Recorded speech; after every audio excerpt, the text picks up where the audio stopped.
Yeah, thanks everyone for joining us today. It's a pleasure to present workshops on just getting started in precision ag and listening to some grower journeys along the way. I'd like to thank GRDC for funding the workshops. This is one of 5 and it's supported by FarmLink and SPAA as well. And so, yeah, thanks very much for their support. We're going to, the format of today is I'll give a sort of a brief overview, I guess, of precision ag and why we're here and what's the sort of useful layers. And then we'll jump on to the growers to have explain some of their data. We'll do some deep dive into some paddocks to have a look at different data layers and what it actually means. And then we'll just finish off with a bit of a demo on the DataFarming platform if you are interested in getting started in this whole space. The recordings will also be up on YouTube afterwards, so you can go back and listen in. For the participants today, if at the end of the webinar there will be a survey link. If you can just fill that survey link, just click on the link and it will take you to a very, very brief survey that you can, we really appreciate the evaluation to make sure we're on the right track and delivering the content that you want. So I'll jump straight in, I guess. I've sort of been in this space for near on 25 years in the technology space, and we've really evolved from controlled traffic, to guidance systems in the early 90s, and then through the whole yield monitoring, satellite imagery, EM, and all the rest of it as we go. And I guess what I've been frustrated with mostly through that 25-year journey is that the lack of adoption from technology that's sitting on our doorstep that we're not using.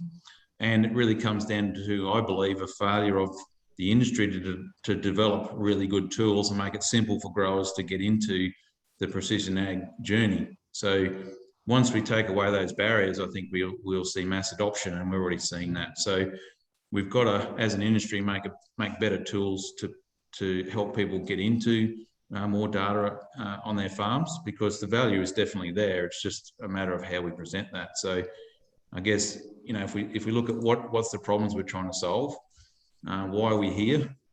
Ultimately, I've looked at, in that 25 years, I've looked at thousands and thousands of yield maps, and I can pretty much guarantee that almost all of them would have at least 300% variability in each paddock. So here's a yield map below, shows some areas 4.5 tonnes per hectare, other areas of the paddocks 1.5 tonnes per hectare, and that's just common across the board, doesn't matter where you go in Australia. The sad thing is that we're putting the same rates of inputs, so we might be underfeeding some areas and overfeeding others. In fact, I did just a sidetrack now, we did an EM survey of a farm west of Toowoomba here, and he had, in his poor areas, had 1,000 kilograms of nitrogen per hectare. 1,000 kilograms. So he's been over fertilising those areas for years, and the normal growing areas were at 60 kilos. So there's this huge underlying variability in our farms and our paddocks, and we've got the tools now to measure these things. We need to get it into an easy format. So I've talked a little bit about adoption there. So I think that's if we keep that in mind, why we're actually here. So what's not new is that we're still trying to solve the same problems. We've got soil constraints, we've got variable fertility in our soils, we have plant populations that come up in different amounts, either in terms of germination percentage or in terms of vigour, due to constraints in the soil or planter considerations. We've got weeds and pests to manage, and also things like harvest timing.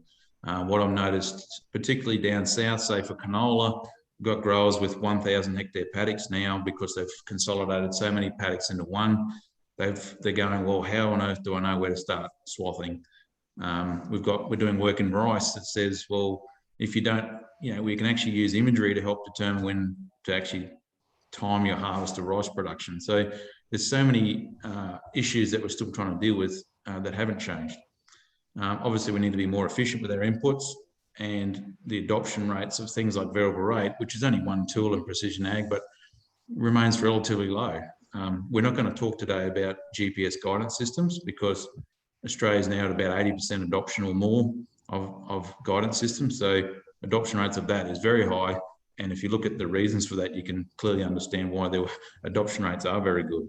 So we need to get, like was commented yesterday, actually, we need to get more automation in the rest of these tools. Like auto steer, we need auto everything else. So what is new and what's changing is that the access to data is increasing. We're seeing more and more satellite imagery, and I'll talk a bit about that in a minute, but you know, imagery now, for the last 5 years, there's been a satellite image go over your property every 5 days for the last 5 years. It's all sitting there for you to use. So there's a mammoth amount of data coming. You're collecting yield data for the last 15 years, but like we just had a discussion before, it's still sitting in the filing cabinet.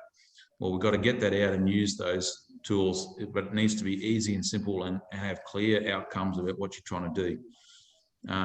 You know, things like EM mapping is giving us more detail about soils. Every time you pass over your ground with a tractor with guidance system on it, you're getting another topography map.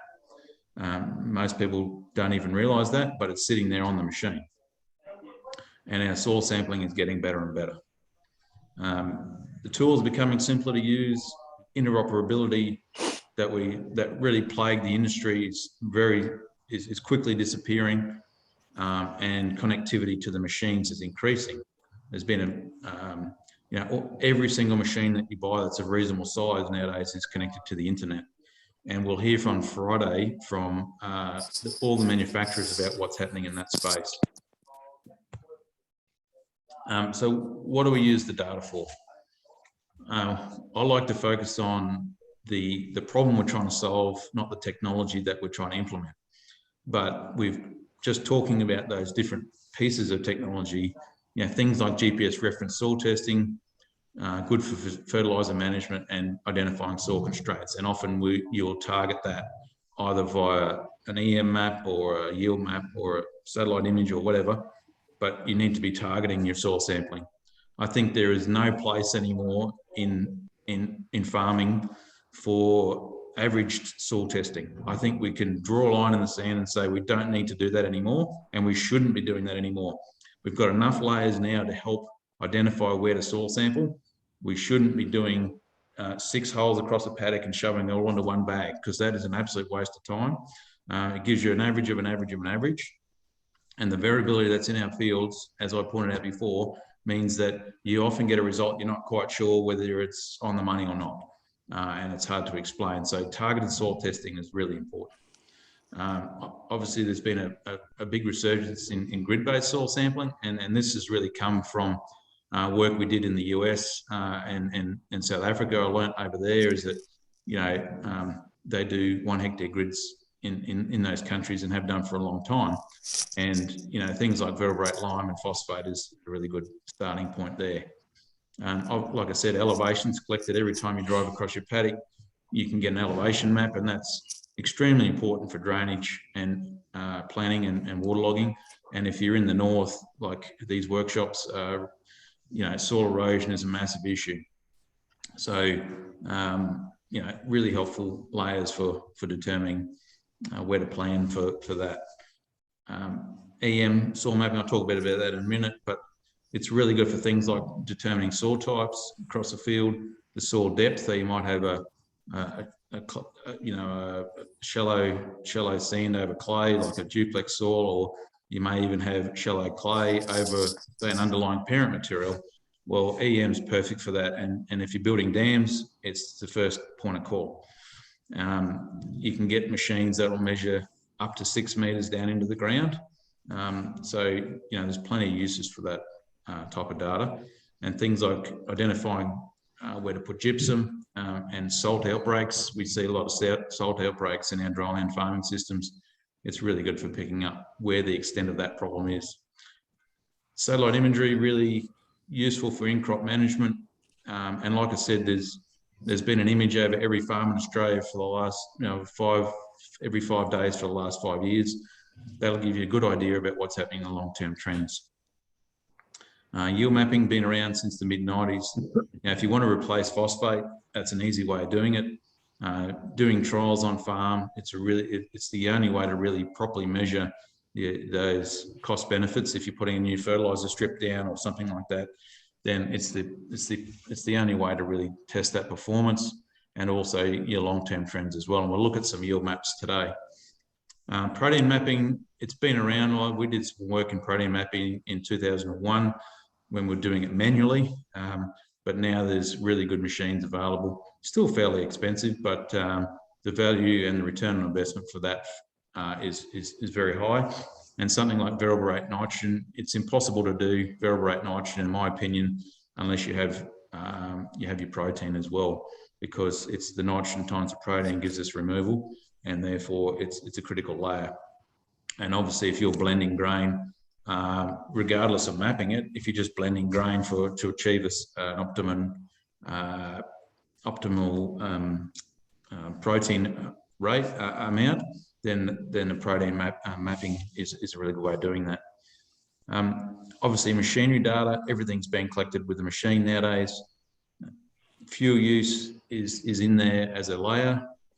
It's also keeping track of where the humans have done sort of different activities. So I've seen examples where yield maps have been impacted on the speed of planting, for example. So someone went up a couple of gears on a late night shift on a planting rig, and sure enough, in the yield map, you could see the impact on the yield. So it actually picks up really nicely the interactions that humans cause on our variability.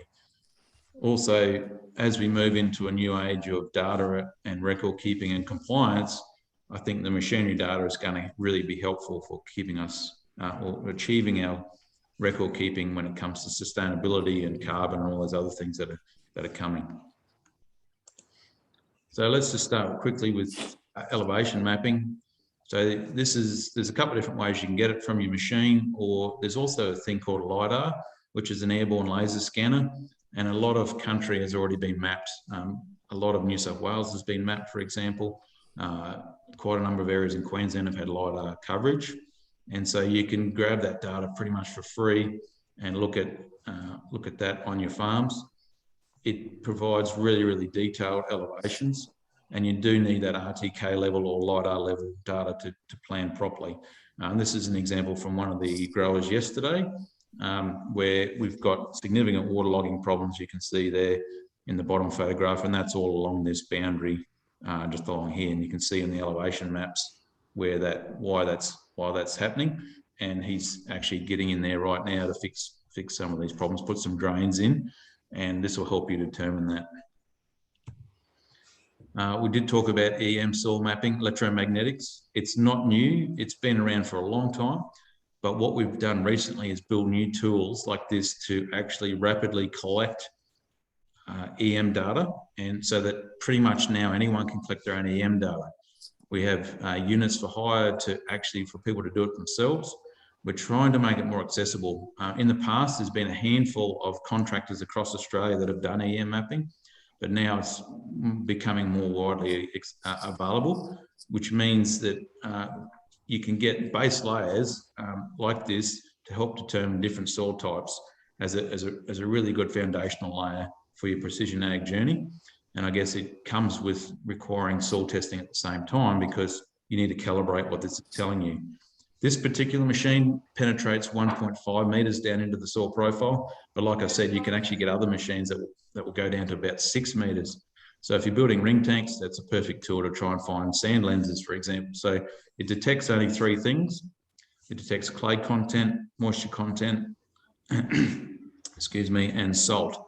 So you need to detangle what it's actually telling you with the help of soil tests. But we'll hear from the growers today about the EM mapping that they've been doing on their properties and what it's actually telling them. We'll probably know anyway, but we'll go through that in a second. Satellite imagery, like I said, there's just swags of data now. It's getting better resolution, more timely, more cost effective, and it's really useful in a real-time sense to actually be able to go and target where you go and sample in your field. It'll tell you things that you really can't see by eye. Some things, obviously, you will be able to see clearly, but it picks up in the infrared spectrum, which is beyond our visible spectrum. So the blue areas are like the highest, what we call NDVI, which is the vegetation index. it shows the most actively growing greenest crop, and the red areas here are the poorest crop on that field on that particular day. It's not necessarily saying it's a bad crop. It's just saying that's the worst part of that paddock on the day. That's the best part of that paddock on the day.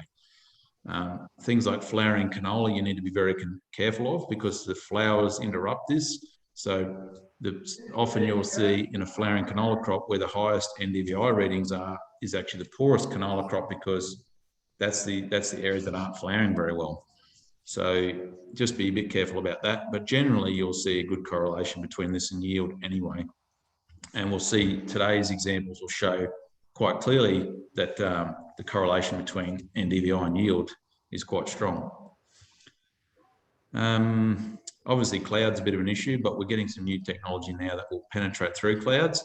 Radar satellite imagery will penetrate through clouds and give us similar sort of vegetation indexes as well. So keep an eye out for that. There's also plenty of companies coming with much higher resolution, and the availability will be a lot more accessible as well. So it's a very exciting space. There's just as a side note, there's about 8,000 satellites in space at the moment. We had a 25% increase in the number of satellites last year alone. So in the middle of a pandemic, 2020, there was a 25% jump in the number of satellites in space. So the space race is definitely on, and we're going to see more and more observations and more types of satellites from space. That'll give us more and more detailed information as we go forward. The good thing about this is you can stack multiple years together. You could do this with yield maps as well. But if you're looking for long-term trends, for example, where do I soil test, then this is a perfect way of doing that. You can put 5 years together, and you can see this here. We've ended up with 5 different zones. So red's the poorest, right through to blue the best, where we went and did soil tests on these 3 sites, and sure enough, it's all related to soil depth. So these red areas are shallower soils, and these are the deeper soils down the bottom. So this highlighted some particular differences in sulphur in this particular grower's case, and therefore he was able to adjust that with fertiliser rates. But you might want to add, if you can fix areas up, then I'd certainly encourage that. Say it's a sodic soil and you want to put some gypsum on, we'll fix it up. But in this case with soil depth, there's really not much he's going to be able to do. So we're just going to wind back all of the inputs in those areas so that we're not wasting money. So it just comes down to what the problem is in your paddock and how you alleviate that. Things like trials analysis, another good way of looking at multiple years of data. So up here we did 5 zones over using satellite imagery. We then converted that back to 3 zones. And then making sure that when we're putting a strip trial in, this is some work we did with Summit Fertilisers this year in WA, you make sure you put your strip trial right through the high, medium and low. So many times I see strip trials put in the wrong place because they haven't considered the underlying variability of the field. And it comes down to what are you trying to achieve from that? Do you just want the rate for the best area of the paddock or average or whatever? I think you need to do, when you're doing fertiliser trials, you need to understand what the responsiveness is in each zone of the paddock, because you might end up having to variably apply your fertiliser rates based on that response. And 9 times out of 10, I can tell you now, we see our biggest responses in the poorest soils. So if you just ran your strip trials in these really good areas, well, you're not getting, you go, well, there's no response. So you actually need to consider the underlying variability. And this is an example, one of the strip trials we're running at the moment. There's the average paddock. Funnily how those zones look exactly like the image at the moment. So those zones are there for been there for the long haul. We can then look at the strip average NDVI and the buffer around it. And we can use those 2 numbers to actually see how responsive this crop is to nitrogen. And in all of these paddocks that we're looking at in WA this year, they all needed more nitrogen. So it's a really good tool to actually start assessing that in real time. I guess things like spreading in crop management is not done as much in the north as it is in the south, but some of these factors might be long-term issues like sodic soils and poor germination, but you can get your data from your satellite, convert it into a zone map in an instant, add your rates and be out there applying in sort of less than 5 minutes. And these are the sort of tools we need to keep building in agriculture to make it easier and simpler to get going and not fuss around with the detail, but get on with it. And that's, yeah, the guys from yesterday have been doing this down in Dubbo and getting great results. Like I said earlier, there's 2,500 tractors, sprayers and harvesters came into Australia last year, and they're sort of the real size ones. All of them are connected, which means we're going to have much better data transfer between machine and back to the office, where you can create a zone map like on the left there, push it across through, say, My John Deere or AFS into the screen, and it's ready to apply on the screen. So that's a really big step forward.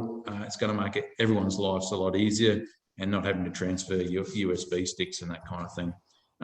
Obviously, where we have coverage, and coverage is still a major issue in rural Australia. Like I said earlier too, yield mapping is probably the ultimate data layer, because it's where you get paid. It's where the money comes in the bank. And often there is obviously constraints, and we'll see some of these today of yield mapping, and we'll talk through some of those issues, but often we'll see good correlations between what we see in the crop with the satellite image and the final yield. And we'll talk a bit more about that in a minute. I just want to finish finally on protein mapping as another very useful tool. A lot of people want to start down the variable rate nitrogen path in the north because it is our biggest input cost. It's a bit tricky though, because yield doesn't tell the story, and this is a classic here. I've just stolen this off the crop scan guys, the Australian-made protein analyzer. You can see here on the left, top left, is a protein map. One step over is the yield map, and there's that the opposite correlation there between yield and protein, so high protein, low yield. And then on the right, you'll see those two things combined times by the crop factor gives you the nitrogen removal map. And so it's yield by protein by crop factor is your nitrogen removal. And each crop has a different crop factor, so you need to consider that. But this will tell you the nitrogen removal from those areas. And I guess it's really important then to go and ground truth that, because there could be other underlying factors like waterlogging that are causing this problem, and it's not nitrogen related per se, if that makes sense. So with all of this data, I strongly encourage ground truthing, because it's you know, what you see from an image is only part of the story. And I think we need to keep ground truthing to make sure what we're seeing is actually what's actually happening. So that's all I had there. If there's any questions as we go, feel free to jump onto the Q&A or the chat boxes down the bottom. Feel free to type them in at any time, and we'll be able to answer those as we go. So should I flick over to Andrew first? Andrew, do you want me to run your slides? Yes, please. Right, let me just get this up. So we've got three growers talking today. Andrew Neale, Shane Boardman, and Lee Coleman has joined us as well. So I'll just jump onto this. If you want to give a bit of an intro, mate, fire away. I'm Andrew Neale. I'm just south of Gundawindi. We've touched base with EM surveys many years ago. We haven't done too much with it apart from where we need to put moisture probes with the irrigation. We're interested to see where we can go further with all the data and how we can improve our return on less inputs with precision ag. Give us a bit of a background, Andrew, in terms of your farming setup. Everyone knows. Yep. My father bought the property in 1978. This is one of the first paddocks we've had. And we're just irrigated cotton and opportune winter cereals. We do barley, cover cropping, just to improve organic matter. But yeah, we're all just siphon irrigated siphon irrigation. Yeah. What else would you want, Christian? What are some of your agronomic limitations? Is it, soil depth, waterlogging, soil constraints? The farm's pretty well leveled. Probably a few little touch-ups here and there. I think the bit of soil constraints. I guess getting really deep waterings, but we're slowly improving that, I think. Is that just in terms of better irrigation systems in place? I think better irrigation systems in place. Probably better equipment that we've recently bought over the last 5-10 years. And then we're just rotation, I guess, of other crops as well. So we're not just focusing straight on cotton. What else? So you've done an EM survey on this paddock. What was your thinking behind that? Like, what are you trying to solve? Is it crop variability, or in terms of yield, or what are you looking at there? I guess just to do the survey was just to see what our average of the paddock was. For us at the moment, we just do all our prescription stuff on the average. But ultimately in the future, once we get a bit more of an understanding of it all, we will, go the variable rates and hopefully we improve our yields that way, with not overusing or underusing the fertilizer. Do you have that EM up there, Tim, or? That's just the colour image. So I'll just jump across to.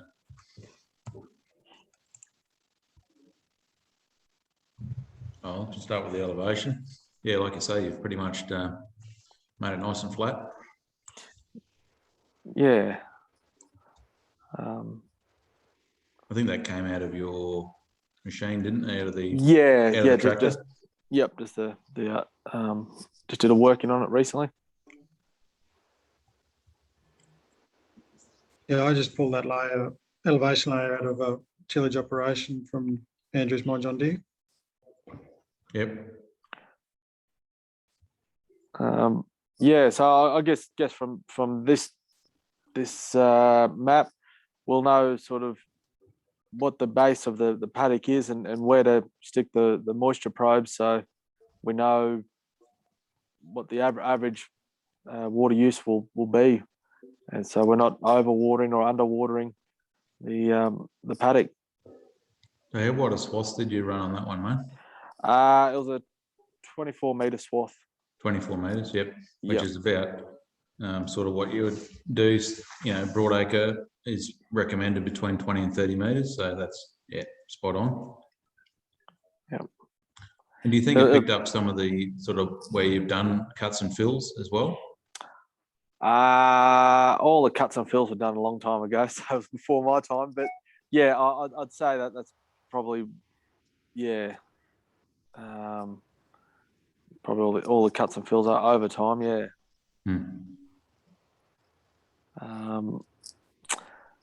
But those darker areas there in that map, Andrew, do you see them correlating to any yields over the years, or can you explain kind of what's happening there? Is it deeper soil or just different clay content? Yeah, I'd say possibly more the deeper soil. I haven't dove too deep into the yield maps as such. You get them there and you see the pretty colours, but I think we just need to have the closer analysing of it all. Which I think once you get your head around it all, you'll understand the uses of it and where to really go from there or next and where to improve things. I think so. This EM map was literally done a week ago. Yep. So we haven't got round to soil sampling yet. So I think that'll be an interesting thing. I feel that if it's been levelled, and it does probably represent a few of the cuts and fills over the years. It often correlates pretty well with that. So tell me where in this paddock would I'm asking a facetious question here, but where would you put soil probes in this paddock then, knowing now what you've got there? Probably on the right hand bottom. I know 2/3. Yeah. Then in the average sort of area. Somewhere there. Yeah. That's the tail. Is that the head No, ditch or that's the head ditch end. Yep. Yeah, head ditch end. Yep. Yep. So somewhere in that region there, I suggest would do that. Yep. So you're trying to pick more like the average part of the paddock, and trying to avoid these outliers, like shoving it right there and getting this crazy sort of a view of the field that's not really real. Yes. Yep. Yep. But yeah, I think did you have a yield map next or elevation and yield, yeah. Yeah, so when was this yield? Which one was this one, Christian? This was cropping yield, and I'm not quite sure of the year. No, I don't. A few years ago now. Yeah, I think it might have been 19. Would that have been right, Andrew? 19 or 18, I think it was. Yeah. So that's sort of. Yeah. It probably wasn't 19. That was a terrible year, wasn't it? Yeah, it would probably possibly 18. Yeah. But relatively, apart from that patch in the middle, which could have been a shift change that we just let them run a little bit longer too, because it seems to be a patch more than anything. It does look like a shift, yeah. Yeah, but so the rest of the paddock looks relatively even. Apart from the tail drain, there's probably a bit of waterlogging there, and the bottom couple of rows is probably a bit harder to irrigate. But so that area in the middle, Andrew, that's not a common occurrence where you get a high yield in the middle compared to the top and the bottom. Yeah, well, I the only thing I could think of is might have been a night shift or something that just ran a little bit longer or something like that. That's how I can analyse that one just from looking at it.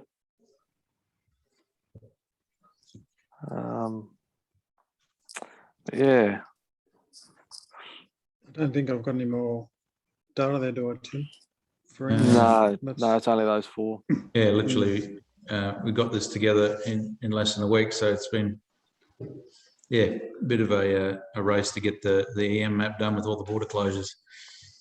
It's always a bit of fun. Yeah, it is. So next step, Andrew, is to what's your thoughts on that paddock now? You've got that EM map. Is it go and do some targeted soil testing before the next crop goes in, or are we running out of time for that? Or we'll probably run out of time now because it's all shaped, ready to go to plant. So we don't really want to be driving on it anymore. But ultimately, next crop we'll put in hopefully 2 years' time.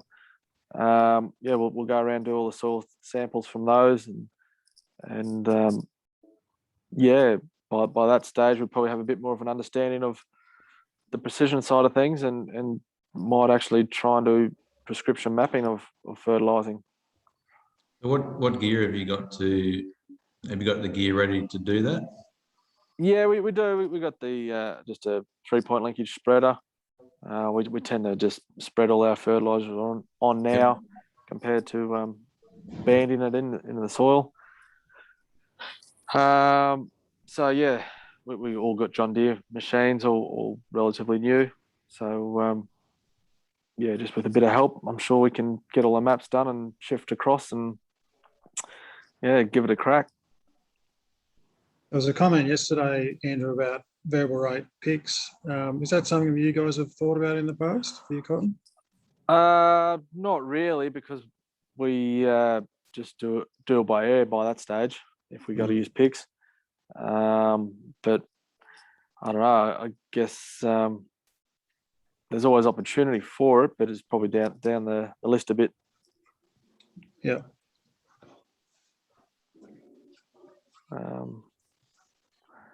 Yeah.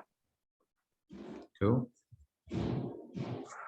Yeah. Right. Has anyone got any questions for Andrew? Because feel free to put them into the Q&A area or the chat box below before we move on.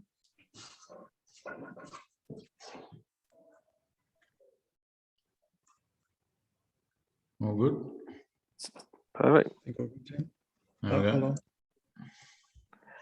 Oh yeah, what's the range in the yield? I need to. The legend didn't make it onto the map. So, what was the range in yield in that paddock? Oh, it's probably a bit long for you to remember. Yeah, it's a bit long. Yeah, Christian may be able to find it a bit quicker than I would. Yeah, I'll get Ross to do it now.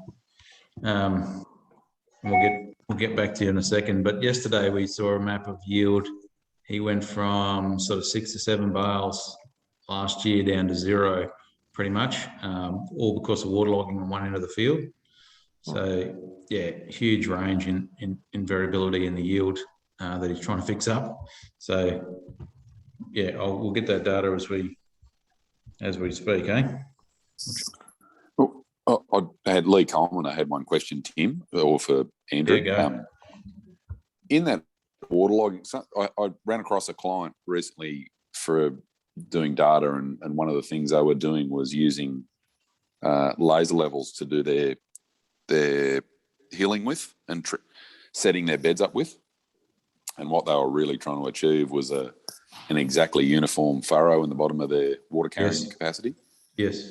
And found some massive benefits out of removing waterlogging in their paddock, irrespective of the settling capability in there as it varied across their paddocks, especially that cut and fill history.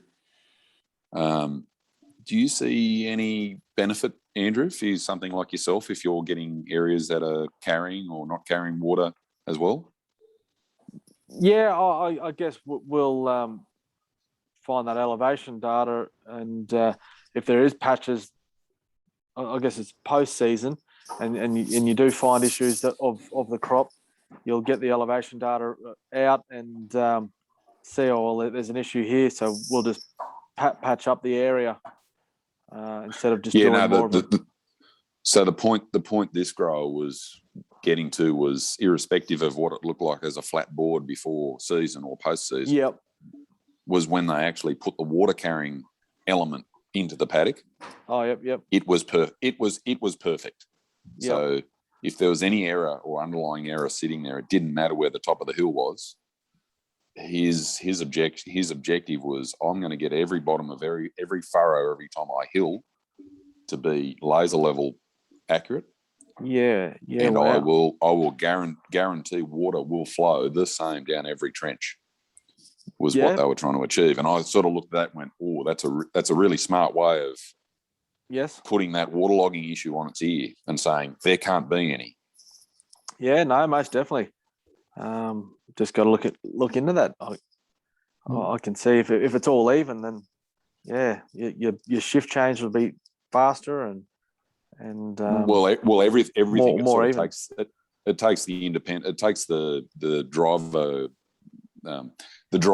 variability in hilling out of the, setting your beds up out of the equation. If there's a variation in machine or soil compaction or soil flow through that machine, it'll remove that, because if you're literally driving your machine, if your machine's automated in that it's guaranteeing every single furrow is the same height in the bottom of the furrow. Don't care how high the top of the bed is, because who cares? It's making sure that water flow is perfectly uniform every time. Yeah, wow. And I went, that's a really smart way of looking at waterlogging and water travelling through the field. Yes. So we've done the same thing, Lee, with dryland, because instead of trying to level a field in dryland, which is cost prohibitive, we were just leveling furrows so that your wheel track's drained every time, irrespective of the paddock. And with the new technology now that you don't even need that laser level grade as long as you've got, there's plenty of new tools in the market like Ditch Assist. I think they changed the name recently, but there's tools like that that work with the natural contour of the land. So you put your parameters in, say, I don't want it any less than 0.04 and any greater than, say, 0.06, just make up a number.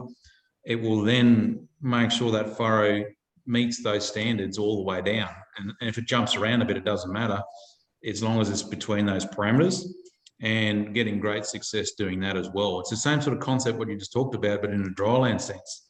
So you're not leveling whole fields, you're just leveling furrows to get drainage, because the wheel tracks will drain anyway, but making sure they all drain. And the new GPS tools that are coming, like the one I mentioned, I think Trimble has an option as well, then it just opens up opportunities to manage water. Just an answer to that question around the yield range for that paddock. This is the raw data, but we range from over or around 15 in the dark blue to over 10 in the yellow. That's not ginned weight, ginned numbers, so straight from the picker. That makes a big difference. Was that 50% difference? Another question. Sorry. Yeah, sorry, Tim. I was going to say another question came in about, is that EM multi-depth or is it single layer? So it's an EM38 Mark II, which is 2 layers. So about 3/4 metre and 1.5 metres into the ground. So that's just showing the deep EM, but you do get 2 readings, and the dual EMs, for example, also do two depths, the standard ones. The really deep EMs, the 6 metre ones, they'll do 3 and 4 depths in the single pass. So you can split your profile up as well. I mean, typically in our northern soils, we'll see the shallow and the deep reading almost, they look at exactly the same in terms of the patterns. Once you get into variable soils, though, you'll see those differences between the readings change quite a bit. And the surface readings can be impacted quite a bit by soil moisture. So it's just something to keep in mind when you're doing it. Cool. Thank you so much, Andrew. As a rapid drop into the world of getting started with that. Let me just shut that down. Shane, I'll just get yours up. If you're happy for me to run your one, Shane. Yeah, Tim, that'd be good. Thanks. Let me just get that up.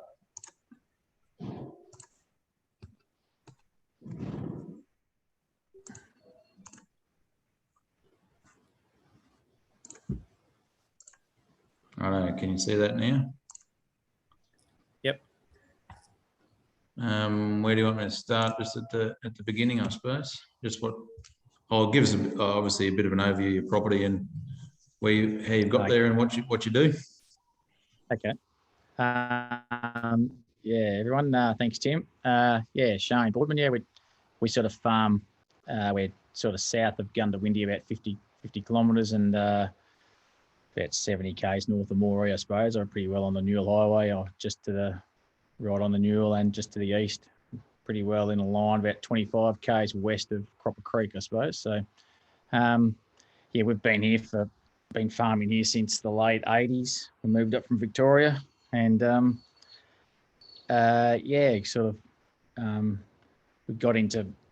we started doing a bit of this,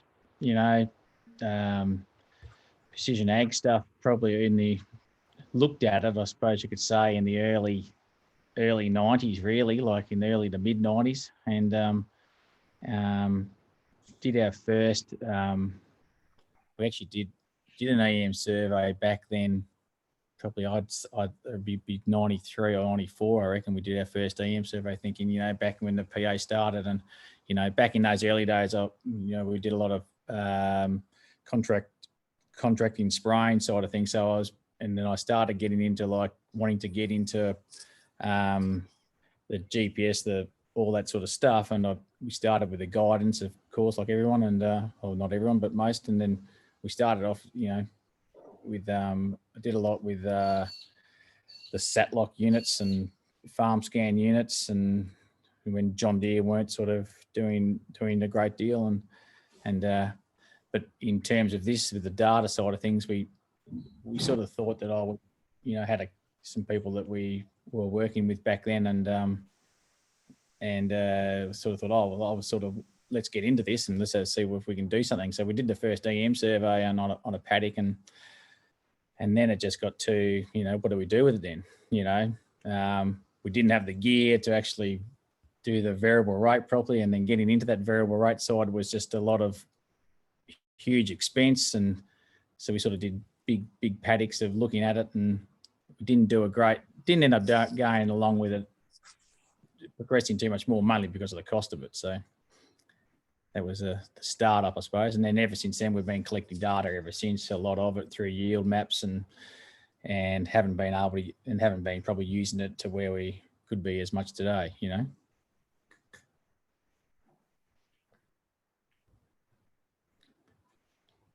So this, do you want me to explain this paddock here? So you want to talk about, Tim, there a bit?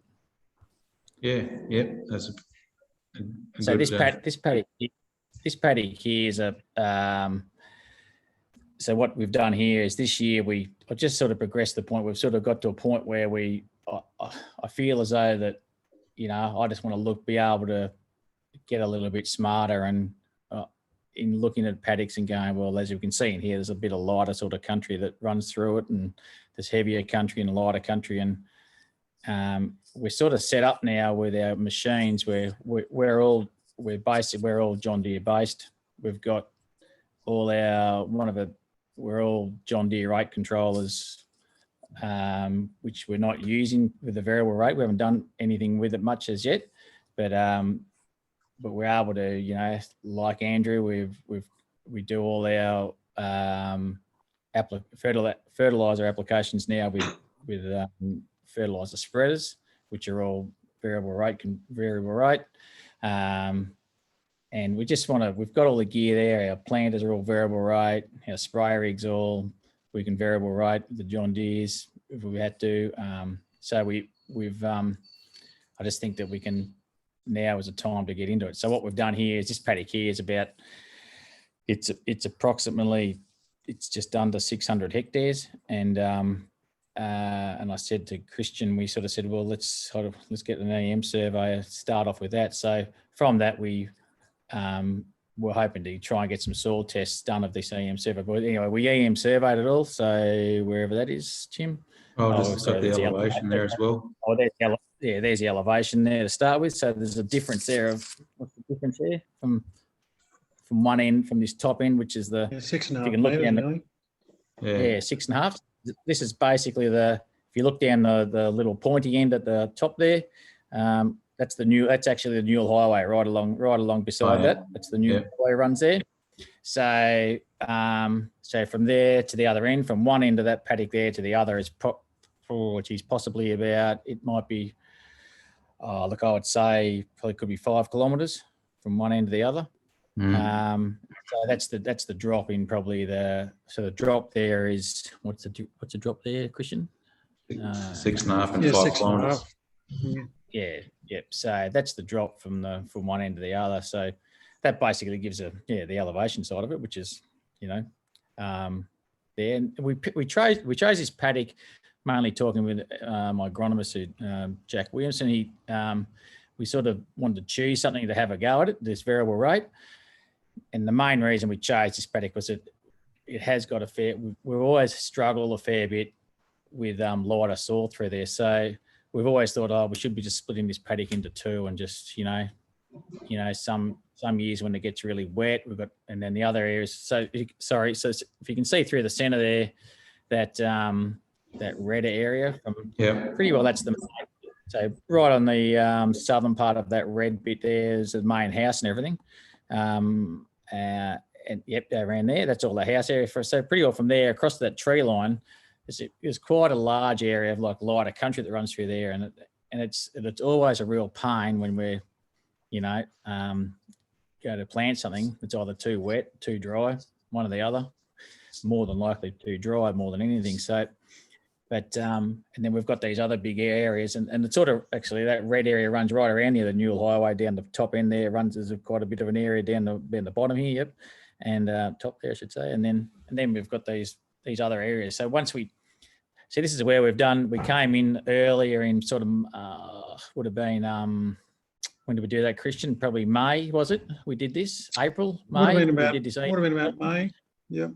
Yeah, so we did this EM survey, hoping to get this, and then we were hoping with Christian we're going to try. We've actually since then with Christian we've actually given ourselves some zoning of that. We haven't got that photo, have we? Of where we have done that, Christian? Have we? No, we haven't. But we've basically chosen a couple of sampling locations from each of those different coloured areas, so that, as Tim was saying earlier, we're not just randomly selecting areas across the paddock. We're actually targeting areas based on that EM map.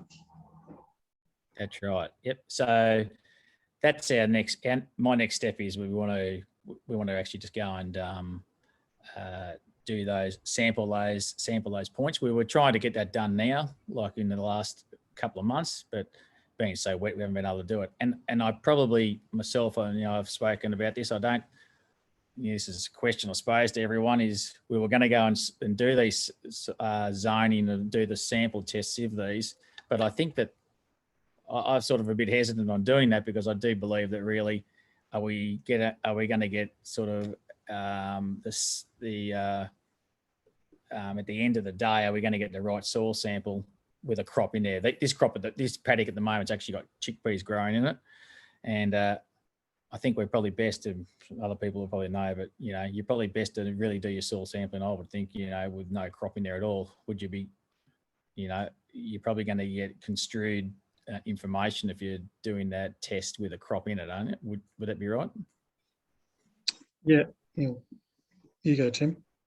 Yeah, no, I think it's probably best to do it without the crop. I mean, you're getting the only differences really, around soil water and in crop N is probably the biggest variability. Obviously, things like soil type itself is not going to change, but if you want to check for nutrient status, it's best to do it in that fallow period. Yeah.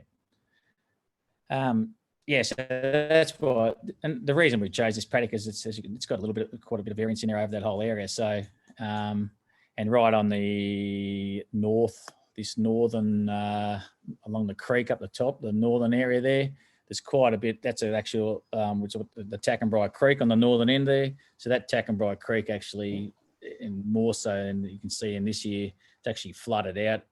We had the big floods earlier, and it's scoured quite a lot of that area there. So just issues like that are just a problem for us down the track, like we're gonna see. So just trying to deal with all that,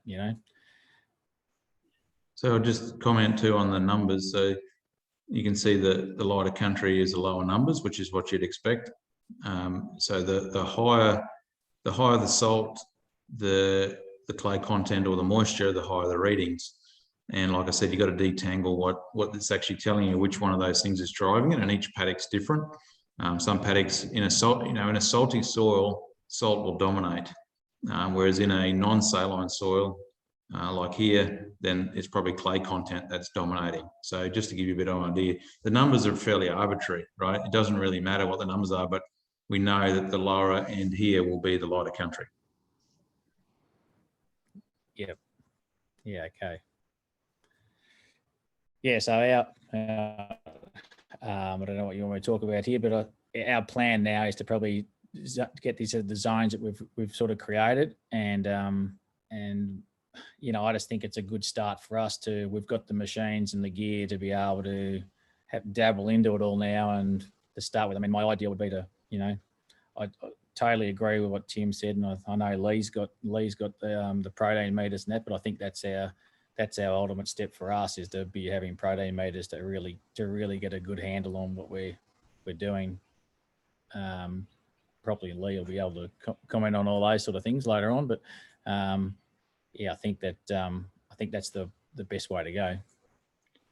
So can I ask, say, just separate winter and summer, what would you do differently on those lighter country in terms of planting time or seeding rates? Have you got any ideas yet about what you might do? No, not really. And think that's a good point. I mean, this crop will go into, this will probably go back into wheat or barley next year. And we haven't really fully decided that as yet. But yeah, look, I think that's right. I think we'll probably, that's one thing I'd really like to try and do is these lighter areas is either, you know, we've always thought that, you know, sometimes, you know, if we want to go, if we want to grow if we get a wet summer like we have early this year, and we've got all this bottom good heavier country full of moisture, and you go, oh, let's plant, you want to go and put an early variety of Sunmax or something in, which is the long season variety. Well, it's not really going to be suited for all this light country. And that's our dilemma that we have. Like, do we, you know, we don't really want to be putting Sunmax on that lighter country because she just won't handle it. Well, I don't think it will anyway, not knowing that sort of country. So I don't know. That's why we sort of decided, well, we could, you know, we could be running through there and we could just, you know, we probably could just reduce the rate of lighten right off on our rates of like, try that with Sunmax and go, just not put the plant populations really low and just see if it handles it. I don't know what your thoughts are, but that's. Yeah, well, some of the work I've done around just south of Gundy, where we had light country on the floodplains, probably still to the west of you actually. We actually increased seeding rate on the winter crop because it wasn't growing enough stubble cover. There were those really sandy ridges coming in obviously from the erosion events. I mean, from the flooding events. You know, fast flowing water drops sand out first. So the sandy areas are the fast flowing areas and the clays are where they're slow flowing basically. And so it was growing nothing on those sandy bits. So they were upping the seeding rates in winter crop. But that's not to say that you got the same problem. I'm just saying that that's around that area. That's what we were doing because there just wasn't the ground cover. Once we got the ground cover up, it wasn't tillering either. That was the other big problem. There wasn't enough phosphate to till it properly. So we upped the seeding rates to try and get more tillering. But like you say, it might actually work the opposite way. You might be better off reducing rates, upping phosphate rate, for example, to try and get it to tiller and hopefully filling out, but continuing to the end so you don't run out of steam. Yes, yep. And I've had customers, Shane, who, similar to what Tim has just said, they've upped the rate in the lighter areas which didn't have any ground cover, purely to get ground cover, but they haven't put any rates of fertiliser on it because it really wasn't going to get utilised. To put that fertiliser on in the areas where it's going to get used up by the crop. Yes, yep.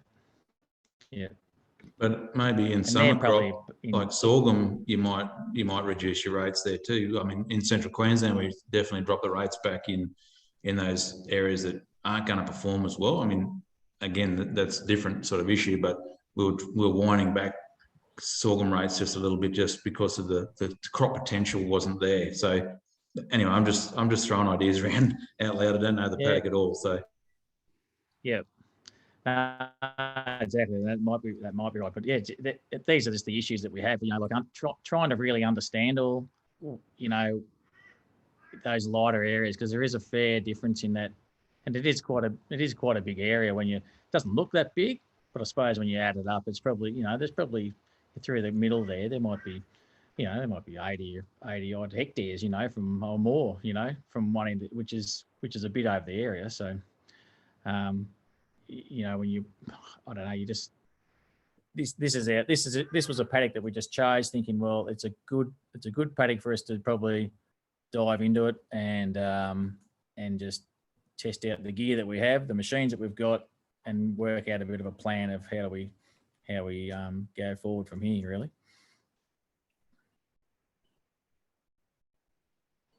If you go onto the, there's a couple of on the slides. If you go to I was just going to point out something, Shane. I'm sorry for interrupting all the time because I'm actually interested. I mean, back in the day, I mean, this would have been like 20 paddocks, wouldn't it? Like you can actually still see the old round and round ploughing. See that? Yeah. Oh, yeah.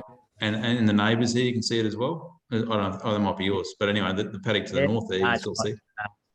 Yep. I mean, this to me is a big challenge, right? You know, 640 acre blocks, settlers blocks were everywhere, and now you're farming 600 hectares in one paddock. You know, that's really the challenge, isn't it? Yeah, for sure. Yeah, this paddock, when we took it over, we took this place over in 2013 or 14 or something, I think it was. And yeah, it was that paddock there. That was, I think there was 3 paddocks there then when we took that over, and we just turned it all into one. Yep. And it had a, like ending up in that, where that tree line juts out there, at the top there. You can see so round farming there. There, and then it came out towards when you come back down towards the house. A lot of that area there was a lot of trees in there, which we've sort of cleared a few more in there, which was a bit more of that lighter sort of country too. But yeah, that, you know, you can see the water wash that comes out of the challenge up the top on the Tackenbray up on the top corner there, all that water that just washes out, floods out over all that, and yeah, they are you know, that's why we chose this paddock. We thought, well, it's probably, maybe it was too big a step for us to, I don't know. But it's, it'll give us something to work with anyway. But, you know, I just feel as though we're now, we've got all the gear to be able to really look at it. It's a lot easier to be able to do it, to look into it. And this is a, I can't quite see what year that is. That's the 2016 satellite image. Of what was that, Christian? Was that the sorghum? 29th of Feb. That's dated the 29th of February. So of 2016, we've had that sorghum crop in. And I think the next slide, Tim's got the actual sorghum yield. Yeah. So this, Yep, that's the sorghum yield. Yep. Yep. And that, yes, and so you can see there's a fairly good correlation between that NDVI and that yield from the same year. Mm. Yeah, exactly. Yep. Yeah. Oops.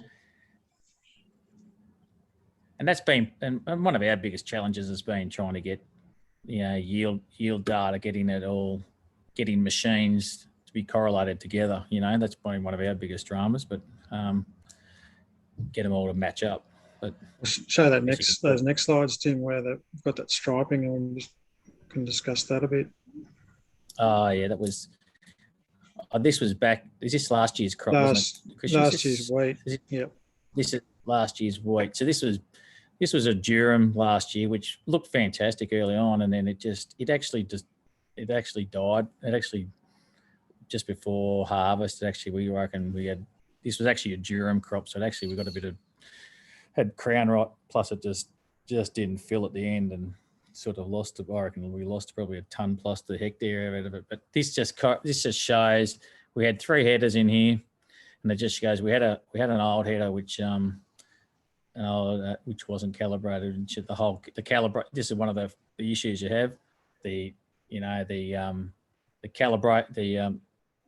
It wasn't working properly, and we couldn't get it to work. So it hasn't been. I think it shows different. I can't read that down there, but just shows like I think it only averaged about 2.4 or something, 2.5 hectare to ton of the hectare. I think that paddock did. And well, you can see there's 3 headers, and 2 of them have averaged over 2.5, and that one has averaged 1.4. So that's the reason we're seeing all that striping. We've got one header that's reckons it's doing over a ton less than the others, which doesn't make it a great yield. Can you post Cal that one or not? In you could. John? Could have quite. Yeah, very easy. Yeah, and you can adjust the settings there in Mahjong Deere after the fact to get rid of that striping. But we just thought we'd put that up because you see that all the time.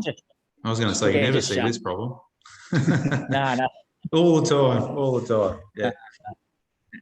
Yeah. So, so that's basically what, you know, I just feel as though that we're at a position now where we've got the machines, like we can use that paddock, and hopefully that next year we can hopefully go through and do these samples of these zones and get our zones a lot better and try and work out what we'll do. But I mean, next year I'd say it'll be more likely go back into wheat again next year if we can. So. Yeah, I think that we're highlighting the exact issues that everyone's having, and you know, it's not about picking on it, you know, as a particular issue. It's just the sort of thing that happens every day, and we need to be aware of it and work out ways to fix it so we can get good data and make those good decisions. So, you know, it's not yeah, we appreciate this is a sort of airing your dirty laundry in some ways, but it's everyone's got the same problems, and you know, we're trying to resolve these sort of things so that you get that quality information, you know. So yeah, and this is a really good paddock to pick because it's a challenging one. So how do we get it working? You know, how do we get the variability down? What's driving that, and how do we even it up, get the performance up? That's right, exactly. Yep. Is there any questions at all from anyone? Feel free to throw them up in the chat or the QA. I guess, you know, this is why I like satellite data so much. You can actually, whilst it's pretty hard to see some correlations here in this particular yield year, with the yield map, you know, it's an unbiased view. Often, you know, in some cases it might not go through to yield exactly, but at least it's a snapshot, unbiased sort of snapshot as the season progresses. And often around that flowering time, you get good correlations with the yield in the end or a bit after. So, you know, it's just another tool to help get that understanding in the mid-season. Did you want to touch on that NDVI value, Tim? Yeah, so I guess the range normally is from 0 to 1. 0.2 generally is bare soil, and 0.85 is as good as you're going to get, really. So this must be massive crop down here last year. So really, you know, like you say, it went really, really well until the final bit. But you know, that's generally what the range of numbers mean, and so we can sort of get a bit of an idea of how big the bulk is just from that. But we do see good correlations with the biomass of the crop and the NDVI readings. But because it's an index, it's the same every year, so you can compare between years. The only risk is that crop types give different readings. So chickpeas definitely have a much lower reading overall than wheat does, for example. So you do need to keep that in mind as well.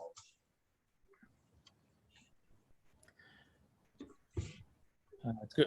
Actually, I just think one of the biggest issues we have is actually, I find with doing this the variable rate stuff, is getting all the data together, making the map, and then sometimes getting the people that are, you know, if you're not using the stuff yourself, is getting the staff up to speed on all this stuff as well. You know, that's one of the biggest issues, is getting them to actually, you know, you might put it in place into a machine, and then, you know, and I've done a fair bit with with our camera spray of our John Deere machines, like with drones and getting that variable rate, that prescription map put into a sprayer, and then giving it to the guys and go out, and then they get training them up. That's the next step, you know, training the next lot of people how to use all this stuff. I find that sometimes it's been a little bit of a thing to think about as well. Oh, totally. Yeah, it's frustrating when we see it all the time. We do all that work to get to a prescription map, and then the machine breaks down or something, and end up going doing a blanket rate. It's like, oh man, you know, all that energy and effort we've done to get to this point is broken. So yeah, and staff challenges are not going away, are they, with the current environment? So I remember the harvest training people were doing quite a bit of training for staff on precision ag sort of stuff, and, you know, screens and in-cab sort of stuff, but I don't know where that's at lately. But there was certainly a push on training backpackers in that sort of area. But like you say, it's a fundamental part of the machine now. It's not like an add-on. Exactly, and that's what you need. You know, people have got to have the smarts about them to be able to you know, use it. It's part, yeah. So the other biggest problem we've got is actually the actual data itself, like being able to, you know, get the connectivity of, getting jammed up like harvest time and all that sort of stuff. That's one issue that you have at times. Just the true volume of data. Yeah. Yeah, no, yield data is very, very hungry. It's very, very, it's a lot of points. Like a couple 100,000 points in that paddock, at least. Probably more. Right. Yeah, you can see how many points are in there. There's hundreds of thousands of points on a paddock that size.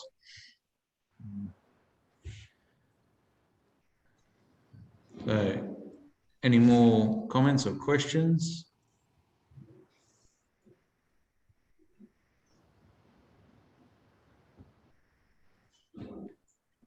Well, I think that's excellent, mate. I really appreciate you sharing that with us. It's great to have a paddock to focus in on and get all the layers and I can try and help you with that decision making to try and work out what we do, what's the next steps, how do we improve this. So yeah, thanks very much for showing us one of your paddocks, and we really appreciate it. Right.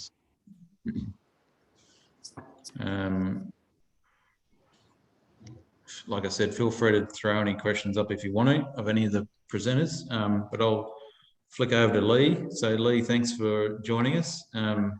Great to see you again, and I'll let you, I haven't got any presentation for you, so I'll let you do whatever you need to do. I can share. Thanks, Tim. Thanks, everyone. Oh, yeah, I can. You should be able to share, matey. Yep.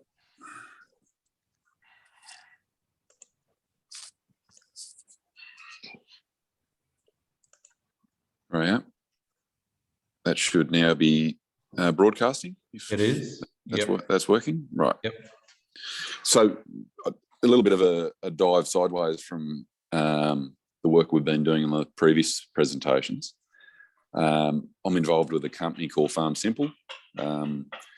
We're looking at both the machine information as well as the human information throughout farming operations. 6 years ago now, we started just trying to pick up all of our compliance data, our spray logs, our grain movements into storage and out of storage to contract, maintenance jobs, all of I'll call it the paperwork and the communications part that gets written down in a black book or put on an Excel spreadsheet.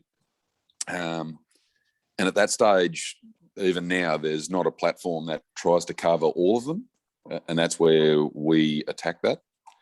So Matt Heim had a bit of a sea change. He's a software engineer, said, I want to go farming. So he came and literally learned how to drive a tractor, spray rig, plant, run a header. And out of that, his difference is he writes the software as if he's sitting in the cab as an operator, as opposed to I'm a tech head and everyone needs to be able to drive it like I can. And that gave him a real ability to, step backwards from what the pure data was and say, right, what's the easiest way to put the data in? So don't have to tell anyone listening today that the farming demographic is changing, not so much just age, but the size of farms, the amount of people making decisions and operating them is condensing at a dramatic rate, nearly half every 10 years. And that's causing, the concentration decision-making is getting tighter and tighter. And that means we need better information as managers, as people that are looking at what's happening in our businesses and what we do next and how we learn out of what we've already done. That's probably more spiel. So someone we've partnered with for a couple of years is, most people around here will know Bullar Farming. They were looking for a solution that they could give to any of their operators in any of their machines. Didn't matter what colour, didn't matter what sort of technology heartbeat it had connected to it.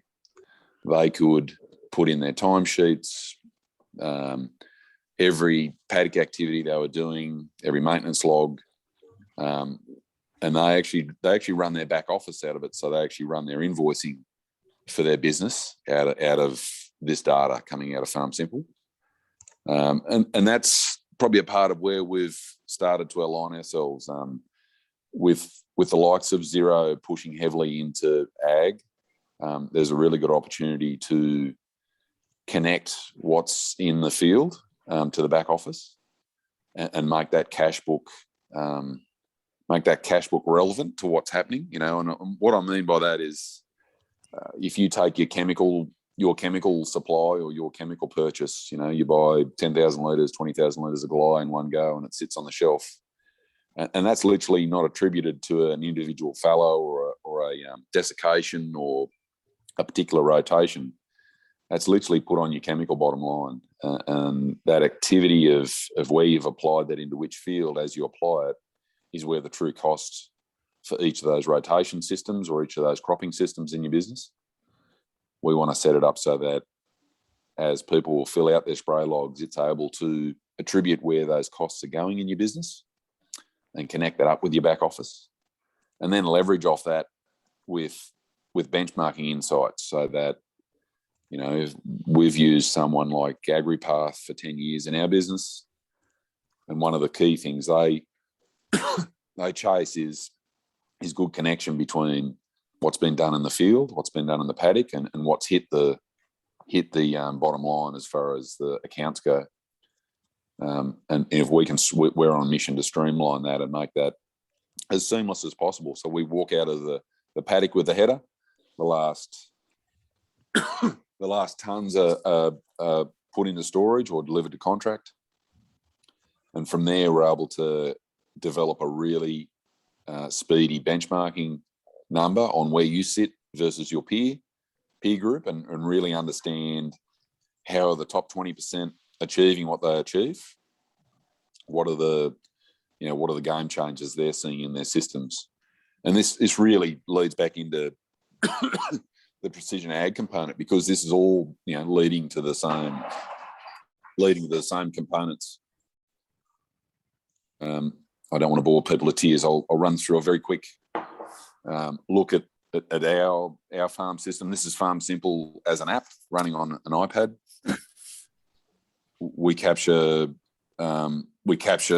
just job activities that are happening throughout the farm. So there's a job for a truck.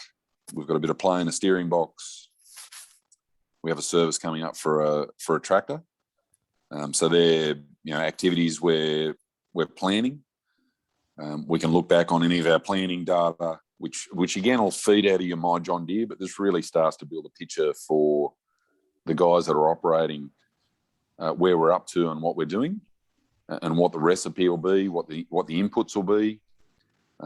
We record fuel tickets against that, so we know what our fuel usage is, and we're writing ourselves notes as we're going through. We're writing notes on what anhydrous we're actually planning for each block, because we have a variable. We've done GPS soil sampling on our farm on every block.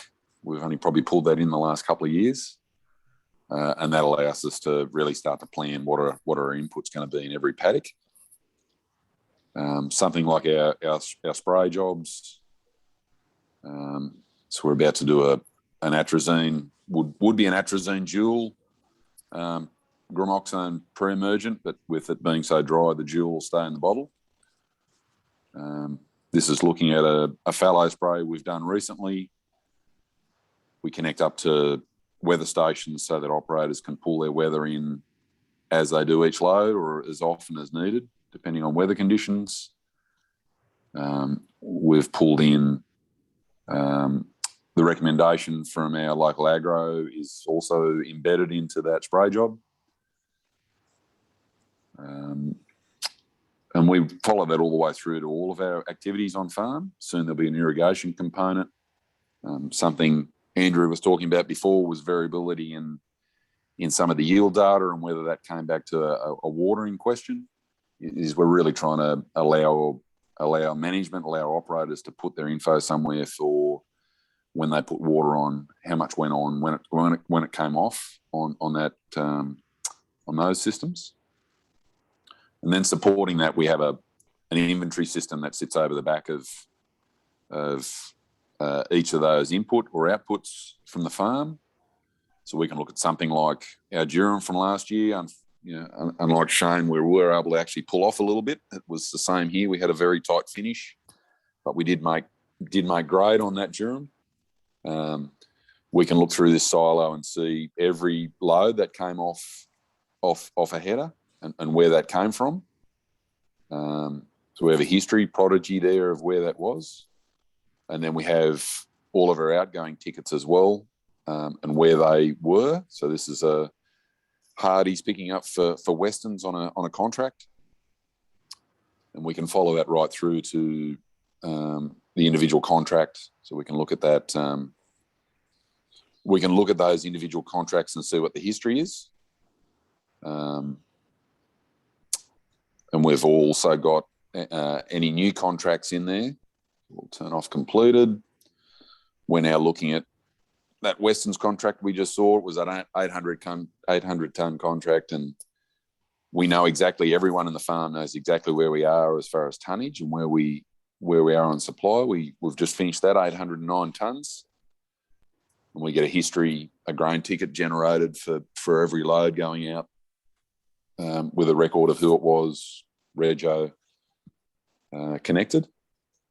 And for this coming, we've got our new contracts that are in there starting to lay out what we have coming towards us. We have a position for doing timesheets within the business. So again, guys can put timesheets in as they finish each day and put a record in. I can look back on, I'll pick on one of my young guys.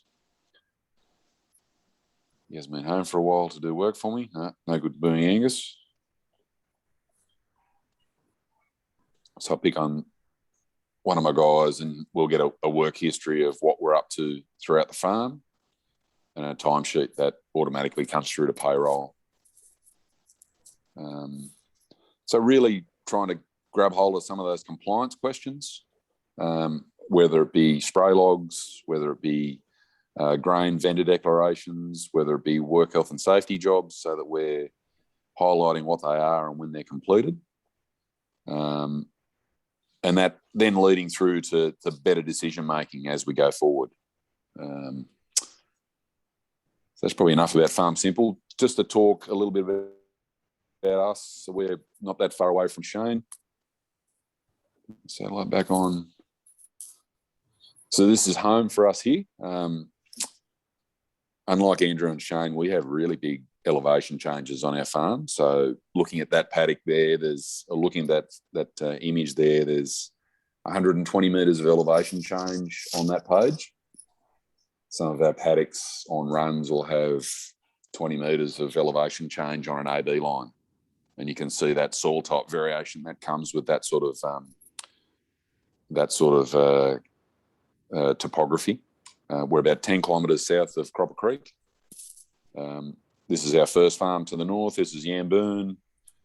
Follows down into Tallulah, which is country where my grandparents grew up on. So it went from a grazing settlers blocks into farming country in the 50s and 60s.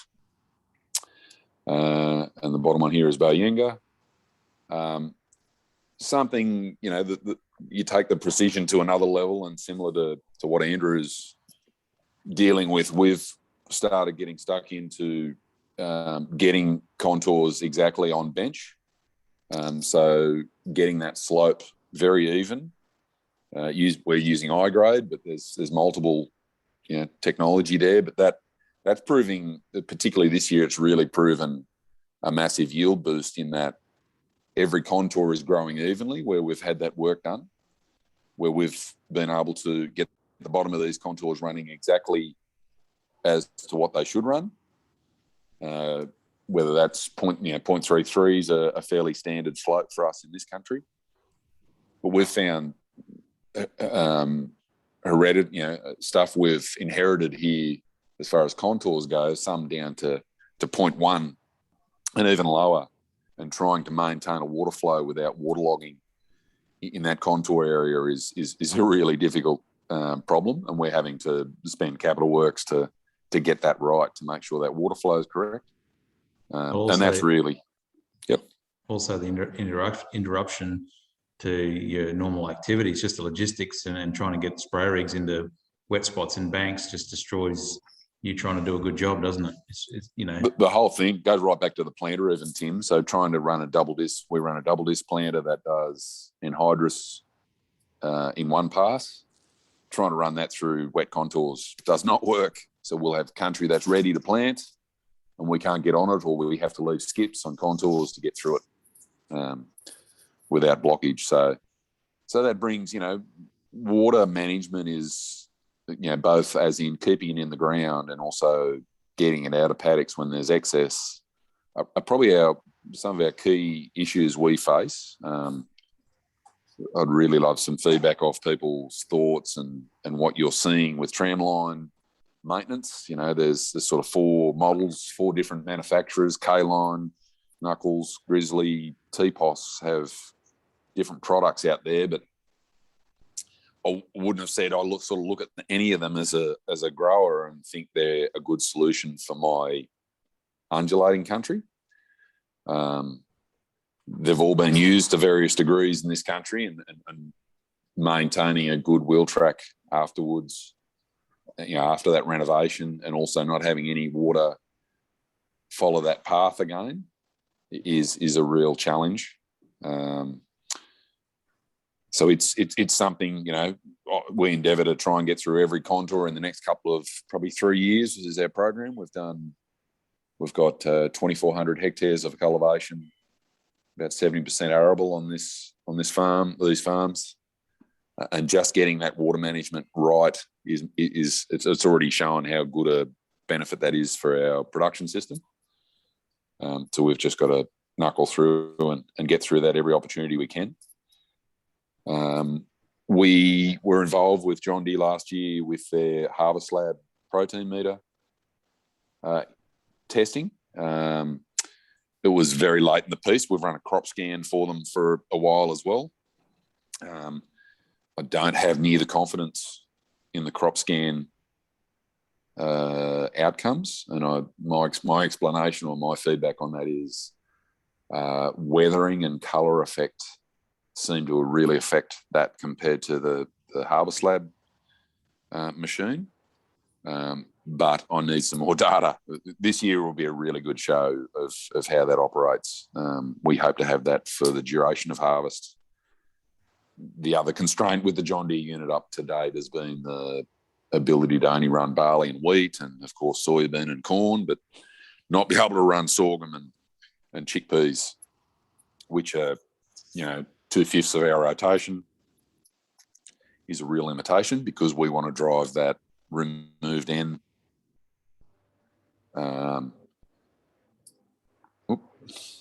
Removed N. Go back to that.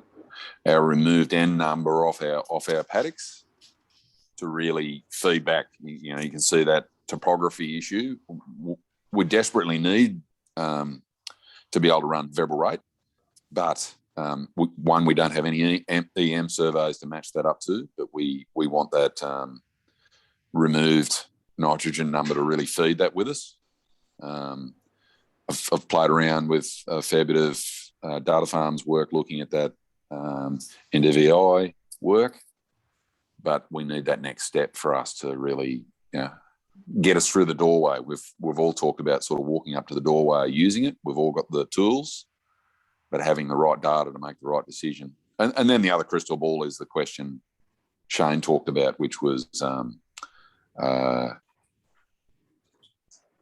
stop sharing, which was talking about what do you do with that back end moisture constraint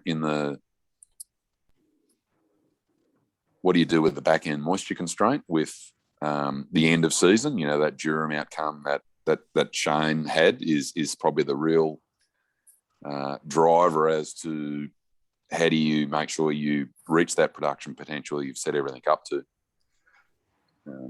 Last year was a really good example in our country of exactly the same thing. Everything that went in early, you couldn't put enough on it. Everything from midpoint of planting onwards struggled with finish and showed that in both quality and quantity. So that's our journey in getting stuck into measurement and what you do with it. That's awesome, mate. That was an excellent summary. Really appreciate the demo as well. It's some fantastic stuff you've been doing there. And yeah, I think your sort of challenges in your area are very similar to Central Queensland sort of challenges, highly variable soils, lots of topography changes, soil erosion, maintaining contour banks, wheel tracks, you know, it's all in the mix. And you share a lot of similar sort of issues I see. And that's across the northern region. I guess why these workshops are good, because they're actually focusing on the northern region, which has those particular challenges that really the south and the west never ever see. So, you know, you've got to tie all those things into the mix. So that's an excellent summary. If anyone's got any questions, please fire them through. I did have one question while we were waiting back on your demo was you're tracking workplace health and safety training of all your staff as well on the platform? We don't yet. It's on our map to have an interactive induction connected with their timesheets. Yep. So that operators, both when they first come on and as updates come through, can click through and agree and that they've read it and get that signed off. So definitely on a roadmap. It's something we want to touch data once. So putting information in once is key. No good putting it in 3 systems. No. We haven't played with maps really at all because there's so much mapping activity out there, and we've got machines in the field that are collecting that now. That adding value to that is the key important thing. Is what do you do with that data? So yeah, that's probably the biggest benefits we've seen in our business has been that grain movement is massive. It's I wouldn't move any grain without some sort of documentation, some sort of digital documentation system that everyone has access to, whether it's online or offline. If I didn't have Farm Simple, I'd have something else. It's something I wouldn't run without.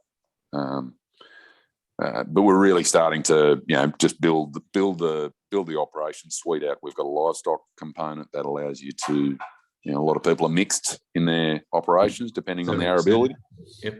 Yep. So we have a livestock component which later this year will be MLA compliant, which again is just another compliance, ticking that box on what's required to operate a farm. I'll go back to a couple of the comments you made. I'm going to I'll throw my 2 bobs worth into wheel track management. I started my journey in working in 1994 in Central Queensland when controlled traffic was first invented, and the aim was to drain paddocks, and really wheel tracks, shouldn't be used as drains because they'll naturally furrow their own water, and each row should carry its own water. That was the concept, like a shed roof. But the challenge is we got double disc planters, and often water just sheets off and falls straight into those wheel tracks, and they get deeper, and then you manage them with furrow managers, and you end up just creating little dishes and actually exacerbating the problem over the years. So, I think there's no easy answer to that, but I guess we've got to try and minimise wheel tracks in the first place by using different tyre sizes and different tyre tread patterns. Makes a big difference. We pushed in the early days for all narrow tyres, but that created obviously issues, and our spray rigs have got bigger and bigger and bigger over the last 25, 30 years. So we're seeing that problem exacerbated that we didn't see in the past. So I guess we've got to look at what's the weight on the machines and how they're balanced and set up in terms of tyres. But then how do you run your furrows so that you don't get wet spots? That's the other problem. That's why you get deep furrows often, is you've got a wet spot, and then you've got to go and manage it. So it's never perfect, especially in your landscapes. They're bloody hard to design, and I've designed lots of landscapes like that. They're bloody hard because there's so many complex shapes and converging and diverging water in those areas. So there's never a perfect run line, but trying to maximise that water management. The other thing I have seen, and not on very rarely, but on sloping country like that, where we've created a 3-metre bed system. So if you're on 12 metres or 9 metres, then you've got a furrow every 3 metres. So you're actually creating more furrows.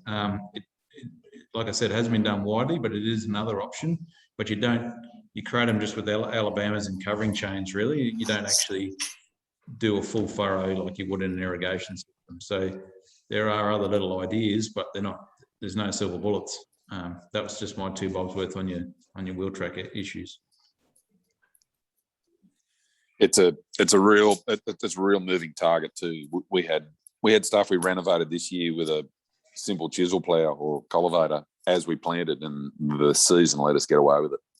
You know, Yeah. it's very, very rare that you can get away with a planting and not have some sort of disturbance. You can't pick where that was in the paddock this year, but well, I'll take it while I can get it.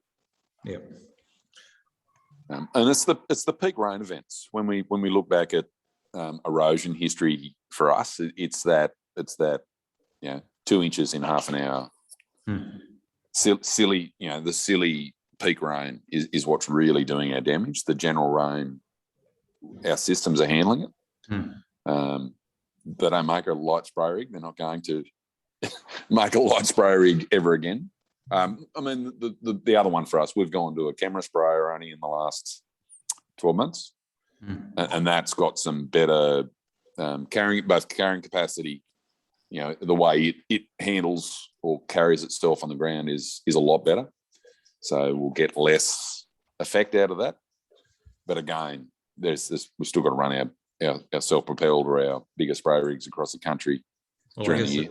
I guess I was referring to also the swarm farm concept is lots of small rigs going back over to get rid of these problems. And I've known Andrew since the start, so I'm a big fan of the system. And we've got ourselves into this bind by, like you said right at the start, the number of farms has halved in 10 years, which means the number of farmers, and that means the farm size has doubled. So we're dealing with bigger machines by nature, but we've got to rethink the whole production system now, and erosion is one of those key factors.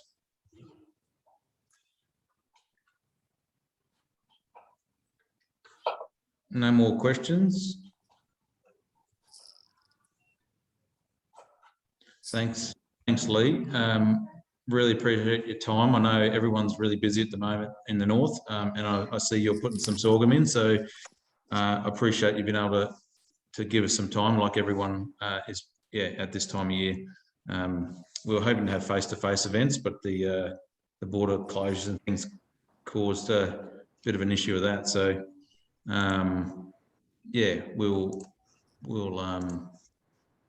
we've done what we can, I guess, in the situation, and hopefully people can watch this in their tractors as they're planting this year or harvesting.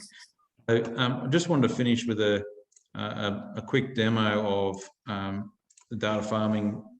I guess I'm doing this really just so that people, if they do want to get started and they've never been exposed to any data on their farm before, then it's a really great starting point. If I just take you through the setup journey, I guess if you've never logged in before, you can go directly into maps.datafarming or just the website. If you don't have a login already, you just create one, and it's just an email and a password. You create your own password, and then you can just log in, and you can add your own farms, and if you've got boundaries from machines, or use AgWorld or Backpaddock or other programs, you can just bring them in as shape files or KML files, Google Earth type things, instead of redrawing them all. Obviously, you can just get in here and draw your own paddocks as you want as well. Very, very simple drawing tool.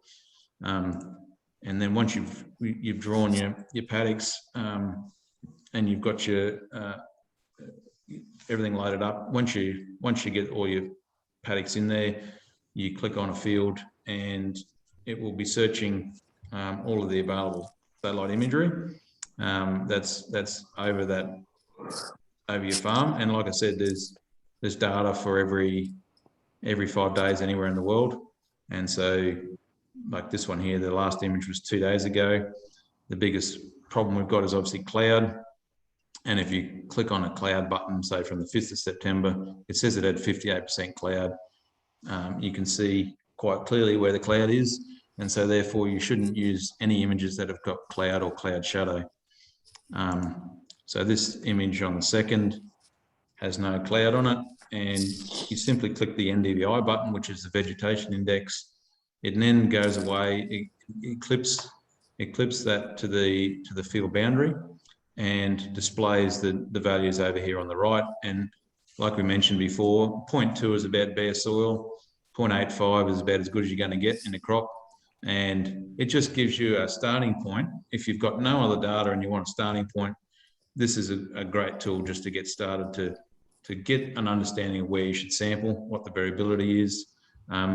You can also then quickly turn that into a zone map. It automatically creates the zones for you. And then in this case, you can see how it's split up this quite poor area here, whatever's causing that, as the low zone, average and high. So if you want to get a quick, you know, if you know what that is and you want to do some quick variable rate on that, say for in-crop nitrogen is a classic example, you can just come in here and add your different nitrogen rates and get a file that goes straight into the machine. So there's plenty of other bits of software around to do this kind of thing, but what we're trying to do is make it really, really simple, really, really quick, because you're going to be making quick decisions as the season progresses for these types of things. So yeah, I thought I'd just quickly demo that and show you how simple it is to get in and get data. Anyone's freely available to use this, and one of our key investors is actually the Grain Innovate Fund from GRDC. So, you know, we see this as an industry good type of platform as well. So questions come through. What's the rule of thumb for growth between 0.2 and 0.85? Obviously, with most crops, we sort of see a fairly lagged start from 0.2, but you'll see the growth curves. If I just quickly just draw like a growth curve, it sort of goes up like this and then will plummet towards the end of the crop's life. So starting at 0.2 up to sort of 0.85 maximum for a really, really good crop. And then it plummets away as the season finishes and the crop dies off. So, yeah, NDVI is picking up basically chlorophyll. So the greener and bulkier the crop is, the happier it is, the higher the NDVI reading. And so just keep that in mind when you are looking at it. Is there any more questions before we finish up?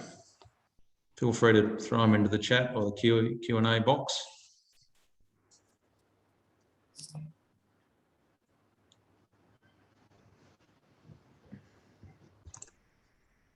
I think we've pretty well covered it off. I really, really appreciate the input from the growers, Shane and Andrew and Lee. Thanks for your time. I know it's a crazy time of year, so I can't thank you enough for showing us your farms and all the issues that you have. Not many people do that, so I really appreciate it. I hope the growers out there get a lot of value out of this, and I think they will. And I really appreciate GRDC funding these events, supported by FarmLink and by SPAA. It's good to see GRDC, you know, really focusing on trying to get adoption in this technology. The technology is there to be taken, so really appreciate that support. So thanks again, everyone, for attending. Yeah, like I said, this recording will be up on YouTube, and at the end of this session, you should get a link pop up for the evaluation. Can you please fill the evaluation in? It's really important that we get feedback on our work, and yeah, appreciate it very much.